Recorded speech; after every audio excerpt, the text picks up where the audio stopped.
Hello प्यारे बच्चों, कैसे हैं आप सब। आई होप आप सभी बहुत अच्छे हैं। तो आइए बच्चों शुरू करते हैं हमारा नेक्स्ट चैप्टर जो कि है चैप्टर नंबर 8 जिसका नाम है HTML में सूचियां और टेबल्स यानी कि list and tables in HTML। Okay students, तो हमारा इस चैप्टर में सीखने का क्या उद्देश्य है, सूचियां बनाना और टेबल्स बनाना। ओके स्टूडेंट्स, तो देखिए MS वर्ड के समान आप HTML में वेब पेजों पर भी विभिन्न प्रकार की सूचियां और टेबल बना सकते हैं। ठीक है, पिछले अध्याय में आपने HTML के मूल टैग और उनकी विशेषताओं के बारे में सीखा है। इस अध्याय में आप सीखेंगे कि HTML में सूचियां और टेबल्स कैसे बनाएं। ठीक है बच्चों, तो क्रिएटिंग लिस्ट यानी कि सूचियां बनाना सीखेंगे। सूची संबंधित रेफर्ड वस्तुओं का एक संग्रह है, ठीक है, जिसका उपयोग जानकारी को इंगित यानी कि विजुअल रूप में प्रस्तुत करने के लिए किया जा सकता है। अपनी दिनचर्या में हमें कई चीजें लिखनी पड़ती हैं, जैसे त्योहार के लिए आवश्यक वस्तुओं की सूची और पकवान बनाने के चरणों की सूची आदि। HTML की सूची, ठीक है, ये सब लिखना पड़ता है। तो HTML की सूची सुविधा हमें इस प्रकार की जानकारी को वेब पेज पर व्यवस्थित तरीके से प्रदर्शित करने के लिए अनुमति देती है। ठीक है, ऑर्डर्ड, अनऑर्डर्ड लिस्ट को और डिस्क्रिप्शन सूची नामक 3 प्रकार की सूचियां हैं। तो आपको याद रखनी है, ordered, unordered list and description सूची नामक 3 प्रकार की सूचियां हैं जिन्हें सूची के रूप में वस्तुओं को प्रदर्शित करने के लिए HTML में बनाया जा सकता है। ठीक है स्टूडेंट्स, तो आइए इनके बारे में विस्तार से जानें। तो ऑर्डर्ड सूची क्या है बच्चों, तो ऑर्डर्ड सूची को क्रमांकित नंबर सूची भी कहा जाता है। ठीक है, इनको नंबर लिस्ट भी कहा जाता है। इस प्रकार की सूची का उपयोग आइटमों को अनुक्रमित यानी कि सीक्वेंस तरीके से प्रदर्शित करने के लिए किया जाता है। उदाहरण के लिए एल्गोरिथम्स में स्टेप्स आदि। HTML में OL टैग का उपयोग क्रमबद्ध सूची बनाने के लिए किया जाता है, यानी कि ऑर्डर लिस्ट बनाने के लिए। अब देखिए स्टूडेंट्स, LI टैग का उपयोग सूची में किसी आइटम को परिभाषित करने के लिए किया जाता है। इसका उपयोग खाली टैग के साथ साथ कंटेनर टैग के रूप में भी किया जा सकता है। ठीक है स्टूडेंट्स, OL टैग में टाइप और स्टार्ट नामक 2 विशेषताएं होती हैं। ठीक है, यानी कि ऑर्डर्ड लिस्ट जब आप बनाते हैं बच्चों, तो उसमें आपके पास 2 ऑप्शन होते हैं, तो टाइप करना है आपको और स्टार्ट करना है, जिनका उपयोग आप निम्न तरीके से कर सकते हैं। तो OL type A will start the list from A. Okay students, now OL type A will and start 4 will start the list from D. फिर OL type 1 start 25 will start the list from 25. Okay, OL type 1 start 2, so OL type will start the list from 2. OL type 1 start 4 will start the list from 4. Okay students, तो नीचे दिए गए tables में type विशेषता के विभिन्न उदाहरण देखें। कौन कौन से। A क्या होगा बच्चों, अपर केस अक्षर होगा। ठीक है, और ये क्या है बच्चों, लोअर केस अक्षर। फिर ये क्या है बच्चों, अपर केस रोमन संख्या। ठीक है, तो आप देख सकते हैं अपर केस रोमन लेटर्स। फिर ये क्या है, लोअर केस रोमन लेटर्स। फिर टी क्या है, संख्याएं। ठीक है, यानी कि नंबर्स 1 2 3 4। राइट स्टूडेंट्स, फिर देखिए हम OL टैग का उपयोग करेंगे, कब करेंगे। HTML हेड टाइटल हमने डाला है ऑर्डर्ड लिस्ट और नंबर्ड लिस्ट। ठीक है, हमने टाइटल ये मेंशन कर दिया। तो बॉडी में बच्चों हमने क्या डाला है, कप ऑफ टी हेडिंग डाली है। फिर HR steps to make the cups of tea. ठीक है, फिर ऑर्डर्ड लिस्ट हमने शुरू की है। List 1 take 3/4 of the cup of water and boil it in kettle. List 2 का नेक्स्ट स्टेप होगा लिस्ट 1 का, add a table spoon sugar, फिर add 1/4 cup of milk and then pour the tea into a cup, then add a tea bag. ठीक है, तो order list close, body close, HTML close. तो students आप देख सकते हैं यहाँ पर आपकी पूरी ऑर्डर लिस्ट बन के तैयार हो गई है। ठीक है, फिर अनऑर्डर्ड लिस्ट कैसे बनानी है बच्चों, देखिए एक अनियंत्रित सूची को बुलेटेड सूची भी कहा जाता है। ठीक है, बुलेटेड भी सूची कहते हैं इसे।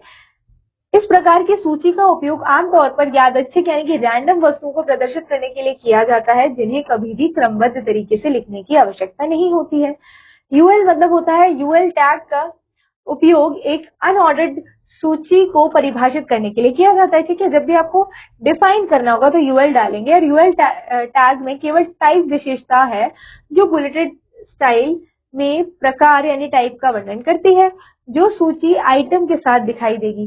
3 बुलेटेड स्टाइल हैं जिनका उपयोग अनऑर्डर्ड सूची में किया जा सकता है। एक है बच्चों देखिए डिस्क, फिर है सर्कल, उसके बाद है स्क्वायर। ओके, तो HTML में default bulleted list styles disc है, ठीक है। स्टाइल्स जो डिस्क है वो बाय डिफॉल्ट है बच्चों। तो आइए इन अनऑर्डर्ड सूची बनाने के लिए यूएल टैग का उपयोग करें, ठीक है। तो बच्चों देखिए HTML स्टार्ट होता है, हेडिंग का टाइटल हमने दिया अनऑर्डर्ड लिस्ट और बुलेटेड लिस्ट, ठीक है। Now title close, heading close, body start होती है जहाँ पे हमने विंटर क्लोज डाला है टाइटल, फिर ठीक है। फिर अनऑर्डर्ड लिस्ट स्टार्ट होती है जहाँ पे हमने लिस्ट डाली है sweaters, sweaters, woollen caps, gloves, jackets, फिर list close, body close, HTML close. तो आप देख सकते हैं बच्चों यहाँ पे कि विंटर क्लोथ्स हमने हेडिंग डाली थी, उसके बाद ये चारों के चारों क्या आ गए हैं, हमारे लिस्ट आ गए हैं, ठीक है। अनऑर्डर्ड लिस्ट आ गई है और हमने टाइटल क्या डाला था बच्चों, अनऑर्डर्ड लिस्ट और बुलेटेड लिस्ट, ठीक है स्टूडेंट्स। फिर देखिए प्रत्येक सूची में दूसरी सूची के अंदर रखे जाने की क्षमता होती है। उदाहरण के लिए एक ऑर्डर्ड लिस्ट को एक अनऑर्डर्ड अव्यवस्थित सूची के अंदर नेस्ट किया जा सकता है। सुनिश्चित करें कि नेस्टेड सूची बनाते समय आंतरिक और बाहरी सूची टैग ठीक से बंद होने चाहिए, ठीक है। अब एक मजेदार तथ्य बच्चों यहाँ पे बताया जा रहा है कि निम्नलिखित सूची बनाने के लिए HTML कोड लिखें, ठीक है। जैसे कि यहाँ पे आपको ये दिया जा रहा है कि ऑफिस वर्ड एंड एक्सेल ये सब आपको बनाना है और आपको कोडिंग लिखनी है, ठीक है। अब देखिए यहाँ पर डिस्क्रिप्शन सूची यहाँ पे दी गई है। तो डिस्क्रिप्शन सूची को डिटेल सूची के रूप में भी जाना जाता है। डिटेल सूची DL टैग का उपयोग करके DD और DT टैग के साथ मिलकर बनाई जाती है। DL टैग संपूर्ण डिटेल सूची को परिभाषित करता है और DT टैग डिटेल सामग्री यानी कि आइटम को परिभाषित करता है, ठीक है। और DD टैग डिटेल की शर्तों को परिभाषित करता है, ठीक है। अब देखिए बच्चों यहाँ पर एक हल्का संकेत दिया गया है। HTML सूची एक लिस्ट आइडेंटिफायर, कंटेनर टैग और लिस्ट आइटम टैग रखती है, ठीक है स्टूडेंट्स। अब यहाँ पर करेंगे हम क्रिएटिंग टेबल्स, ओके, यानी कि टेबल्स बनाना। कैसे करेंगे बच्चों, जो कि हमारा दूसरा उद्देश्य था। तो टेबल्स पंक्तियां, रो और समूह यानी कि कॉलम के रूप में डेटा को प्रतिनिधित्व करते हैं। HTML में टेबल का टैग का उपयोग करके एक टेबल बनाई जाती है। टेबल टैग को बॉडी टैग के अंदर परिभाषित किया जाना चाहिए। यह एक कंटेनर टैग है। टेबल टैग के निम्न चाइल्ड टैग का उपयोग करके विभिन्न प्रकार की टेबल बनाई जा सकती है, ठीक है।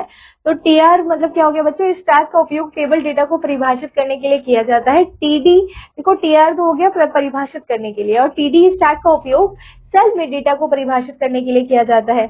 और कैप्शन का मतलब हो गया, इस टैग का उपयोग टेबल के टाइटल को परिभाषित करने के लिए किया जाता है। और TH का मतलब हुआ बच्चों, इस टैग का उपयोग हेडिंग को परिभाषित करने के लिए किया जाता है, ठीक है।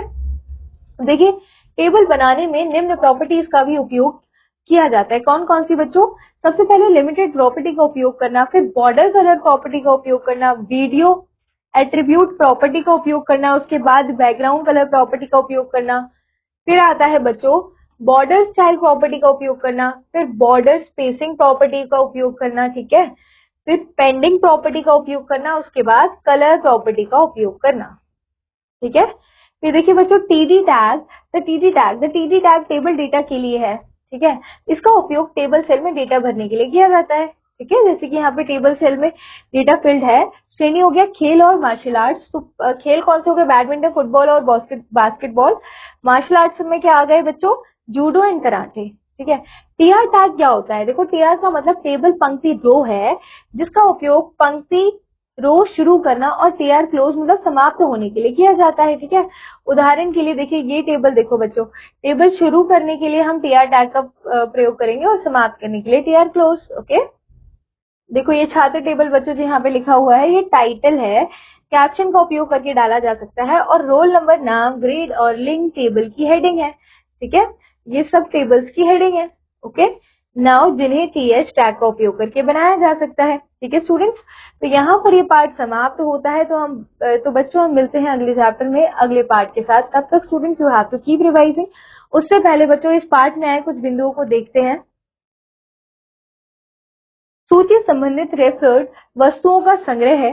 LI टैग का उपयोग सूची में किसी आइटम को परिभाषित करने के लिए किया जाता है, ठीक है। टेबल पंक्तियां यानी कि रो और स्तंभों के रूप में डेटा का प्रतिनिधित्व करती है। सूचियां 3 प्रकार की होती हैं, कौन सी, ऑर्डर्ड, अनऑर्डर्ड और डिस्क्रिप्शन सूची, ठीक है बच्चों। तो मिलते हैं अगली कक्षा में। तब तक students you have to keep revising, keep learning. Thank you students, all the best.